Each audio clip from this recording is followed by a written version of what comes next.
Hi everyone, my name is Guy Hasson, like you said, and we're going to talk about the Fantastic Four, the four winning slot archetypes. Usually this is the time when I introduce myself. I'd like you to introduce you. Let me guess who you are. I made a special card for you guys. For your name, what you want, and how to get it. So, I'm guessing you guys are either a new or a veteran social slot company. What do you want? Odds are you want better stats. How to get it? Wait 15 minutes, because this is what we're going to talk about.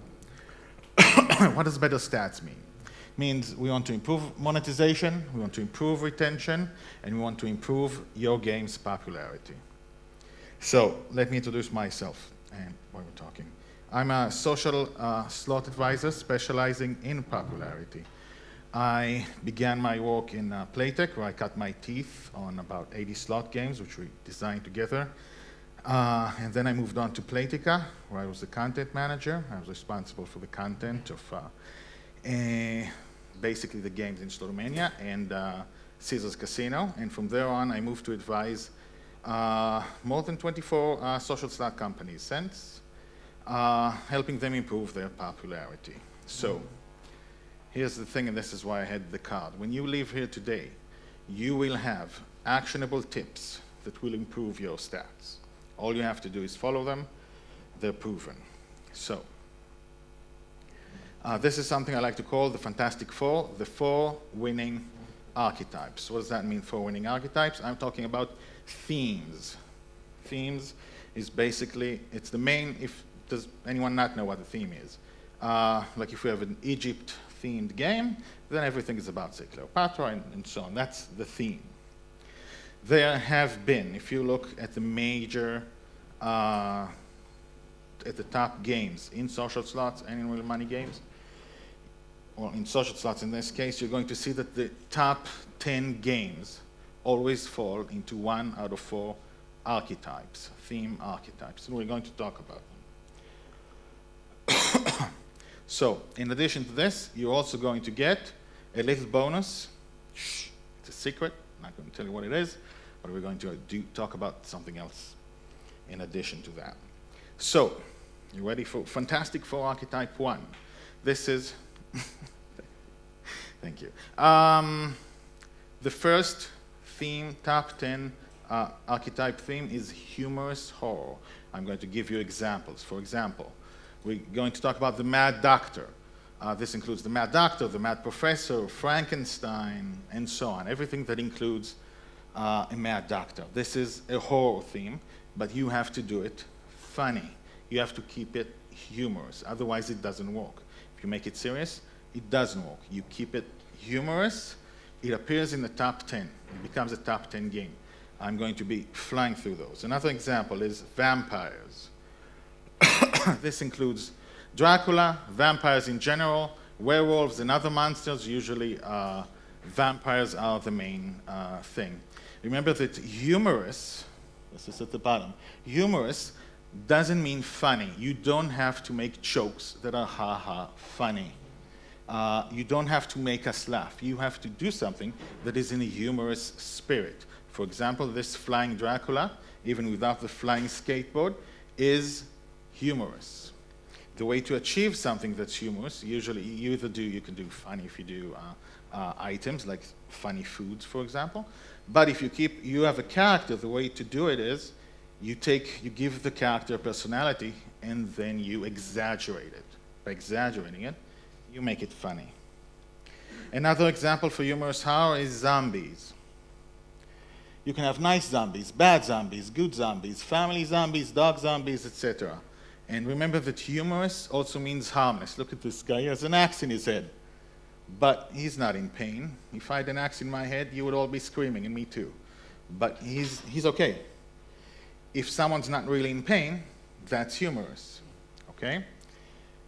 This is like a magic formula, humorous horror. Another example is mummies, which includes mummies, and more mummies. And remember that putting the monsters in unlikely situations can be the concept of your slot game. Another example is aliens. You can have 50s aliens, 60s aliens, campy aliens. All of this is funny aliens, humorous aliens. The thing to remember is that aliens which are funny are successful, but aliens which are not funny are very rarely in the top 10 games. There's a way to do that right, but don't risk it. If you go for aliens, do them in a humorous way.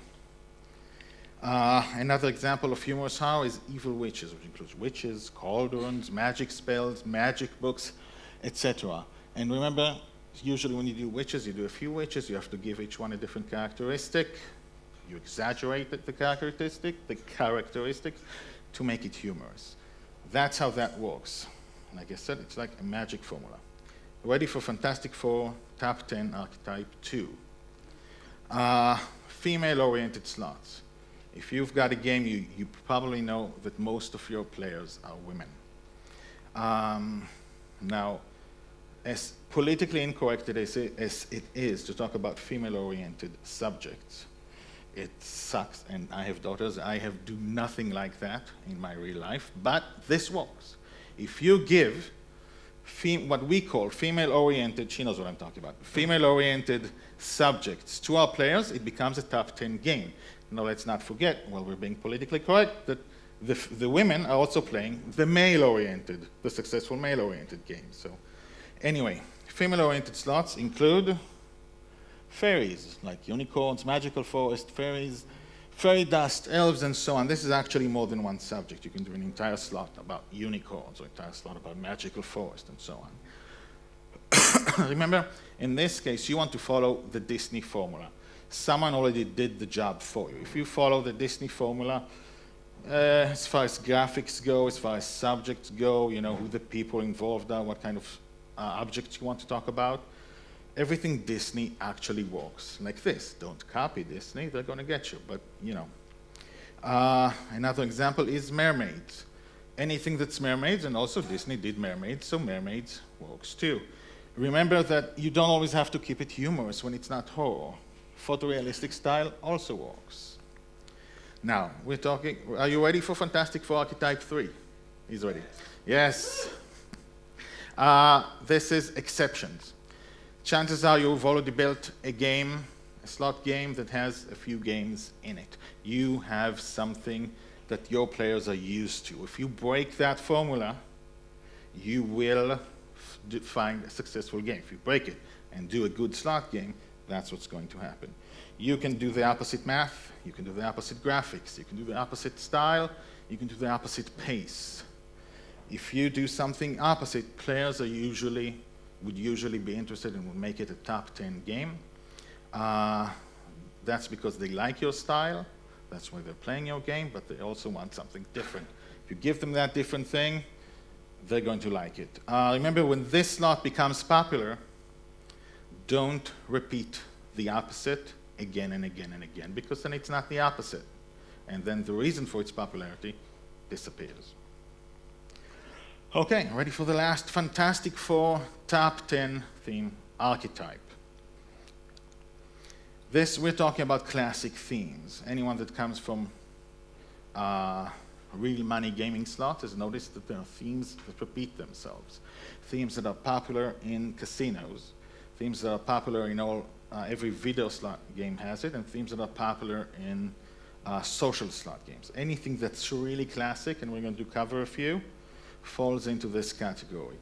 The way to do it, if you don't have enough money for research, is to look at all the successful real money gaming company and social slot companies, and you see which themes repeat in all of them. There's a reason that there are themes that repeat in all of them. These are almost idiot-proof themes. First one is Egypt. Anything that has to do with Cleopatra, Pharaoh, ancient Egypt, etc. You've seen Egypt all over. There's a reason for that. I've worked for a company that had an Egypt game that had terrible graphics. Graphics people didn't like. It had a terrible, terrible math that you can't even actually call it a good slot game. Math.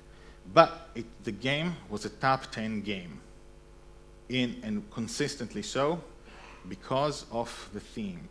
Egypt is almost stupid proof, like it says. Pirates is another classic. This includes, you have pirates, barmaids, parrots, treasures, etc. Remember that you can keep it humorous, because even if it's not horror, because people, when they play casinos, they're playing a real serious game for money, but they're playing social slots for fun. Make it fun, it'll be more fun to play. Irish, remember that everyone has an Irish theme slot, and there's a reason for that. Those are almost always successful. Now, this includes Leprechaun Legend, you've got Leprechaun, a pot of gold, Rainbow, and so on. Here's the thing, don't strive for originality with themes like this, especially with this one, because there's only so much you can do with the Leprechaun Legend. The reason people keep coming back to this is because whatever it is, it works. You mess with it, it doesn't work. You can be special in the way you design it, in the way you design your symbols, the background, and so on, but at the end of the day, there's very little you can do with this to make it original, and you don't want to do that. Another example is Under the Sea, which includes sea life, sunken ships, etc. And remember, the sea life should be smiling because it makes people happy. People want to be happy when playing a social slot game. Arabia. This includes anything that's 1001 Nights, Ancient Arabia, genies, treasure markets, and again, Disney has done this. It works in a social slot game. I'm talking about Disney cartoons. Last one in this case is riches. This includes game shows, dollars, gold, oil tycoons, lavish lifestyle, and so on. The reason this works is your players fantasize about being rich. Or if they don't really fantasize about being rich, they fantasize about winning big. They want to win a lot of money, which they will then lose. But this is their fantasy, and they want to sink into that fantasy, and that's what they do when they play slot games. So if you give them this, they will love you for it, they will sink into the game, and it'll become a top 10 game. Now, that was a lot of information. Let's recap. The Fantastic Four are humorous horror, female-oriented slots, exceptions, and classic themes. Now, are you ready for your bonus? Yes. Okay. But the bonus is this: things that do not influence your stats. As companies, we usually spend a lot of time on things we think make our game look professional. But at the end of the day, all the work we do doesn't influence the game's popularity. Here's a list of stuff. Warm colors versus cold colors doesn't influence the game's popularity. If you do a cold game, that would influence the game's popularity, if you do a very cold and distant game. But the colors themselves are not the thing. UI that has to do with the theme. If you have an for example, Egypt-themed game, and you have regular buttons, or you have buttons that have to do with ancient Egypt, that will not influence the game's popularity. We think, usually, that it makes us look better. It makes the slot look more professional. But the players are not influenced by this as far as retention goes, popularity, virality. Everything that you want from them isn't changed if you change this. So if you have no money or no time to work on this, don't work on that. Symbol win animations, same thing. When you have a winning combination, the symbols, usually the high symbols, have some kind of animation. This costs money. It usually takes time. If you don't have that money or time, you're going to find, don't spend it on this, you're going to find that it doesn't influence your game's popularity. Same thing for symbol win sounds, make the sounds sound good. You don't have to go over the top with them. This is not the thing that influences your game's popularity. Same thing with bonus animations. The players play the games, they get a bonus, they go to a bonus screen. You can have animations, they usually take a lot of time and work. We think they look really cool. That coolness is not the thing that players look for. This is not the thing that influences your income, your popularity. like it says, remember you have limited resources, don't waste them on these items if you are in a problem. So what you received here is actionable tips, which are tested and proven in over 2,000 companies, including very big companies. If you follow them without any more guidance, you will improve your stats. Now, questions? Yep. So you mentioned what doesn't help improve your stats, and you mentioned what does in terms of the themes. Apart from the theme, Yes. what are the top 3 things that maximize? There are 4 things. 4 things. Should I repeat the question? No. There are 4 things that majorly influence your game. Without them, you're sunk. One is themes. The other one is graphics. There's a way to do graphics that makes your slot game more popular. The third one is equal to those 2 together. That's math. You can change the math in a way that gives you slotomania numbers. You can, if you change the math, you can change this in a way that really, really, really makes your numbers high. If you change them both, that's great. The 4th one is gamification. If you mess up on it, you don't earn any money. It's not that it's important, but you have to get it right. Those are the 4 things. Only 4 things. How important is music, sound? It's not that important. It's important to have sounds. It's important that when you have wins, you show the player that he won. You make that sound good. You make him sound like a winner. But if you don't need to make it an orchestra, you can use even classic sounds, classic casino sounds with bells and all that, and coins falling and so on. If you make your sound reasonable, that's good enough. Why do you think Zynga chose Wizard of Oz? It doesn't seem to have. Is that a classic theme? Where does that? Wizard of Oz. Why was Zynga chose Wizard of Oz as a theme?